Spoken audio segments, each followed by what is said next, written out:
Yeah, I used to be in the hospitality business, ran high volume businesses, restaurants. Needless to say, tough business. And I've been looking at online businesses for probably the better part of 5 years now, looking for something that I could do to eventually leave my job. Went through, as most people would do, drop shipping, affiliate marketing, didn't really get much traction there. And then obviously started seeing your ads, eventually took the plunge. About a year and a bit later, I've managed to get my business to the point where I can do it full time. I left my job at the end of last year and moved to Sigley, Georgia, running my agency full time. Bit of an adjustment going from one extreme to the next. High intensity businesses with 75 staff, 7 days a week, to absolutely doing my own thing and absolutely loving it. What made you, I guess, take the leap into joining the drop servicing blueprint? Just desperate to make a change. My lifestyle was not enjoyable. So I really put massive effort in. I had quite a lot of time on my hands then anyway. So yeah, I took the leap. What drove you towards the drop servicing business model? Drop shipping obviously is scalable, but what I found is it was extremely time consuming and a lot of trial and error and hit and miss and no guarantees. Where drop servicing, it's a legitimate agency. You're dealing with legitimate companies offering a service, adding value. Yeah, it's just something that I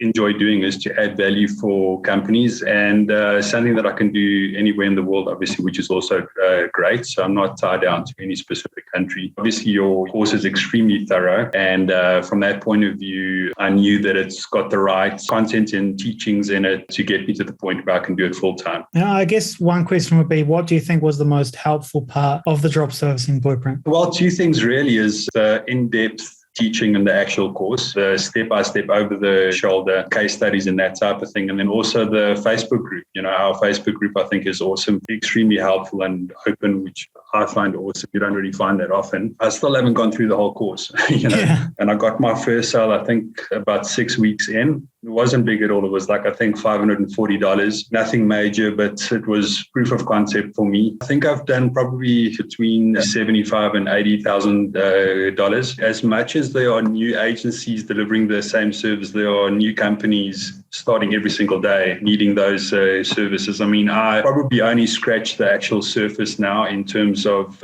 outreach. I mean, there is like a plethora of means and ways to get hold of startup companies. So many ways to do outreach and to get business. As long as you deliver a good service, at the end of the day, your clients will come back for more. So my old lifestyle was working 6 days a week, massive commitment in terms of time and effort, which I've actually found quite challenging, is waking up in the morning and, I can choose what I want to do. The first couple of months that I started this lifestyle, obviously I was doing whatever I wanted and traveling a bit and not really working too much. But yeah, so now I'm trying to be a bit more disciplined in terms of actually realizing the lifestyle that I've been dreaming of. I have managed to achieve the lifestyle that I've been fantasizing about for so long. What stage is your business at currently? What does it look like, and what are your goals for the future? Yeah, so my business at this stage is I've got 3 ongoing clients, which is like the ongoing business. What I am realizing is a mistake that I had made is I took my foot off the gas in terms of outreach when I started doing good numbers. I think in November I did almost about $20,000, but and then it was ongoing business from then on. I'm just really want to try get to a stage where I've got more people involved to help grow the actual business and to scale it. What would you say if someone was on the fence about working with us and starting a drop servicing business for themselves? I think at the end of the day, it's one thing committing to doing it. It's a whole other thing actually taking action. So,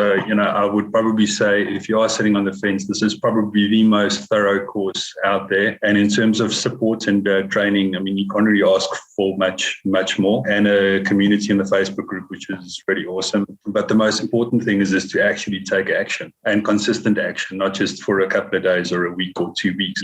Having that goal in your mind and working and striving with it every single day. So taking action and actually making it happen.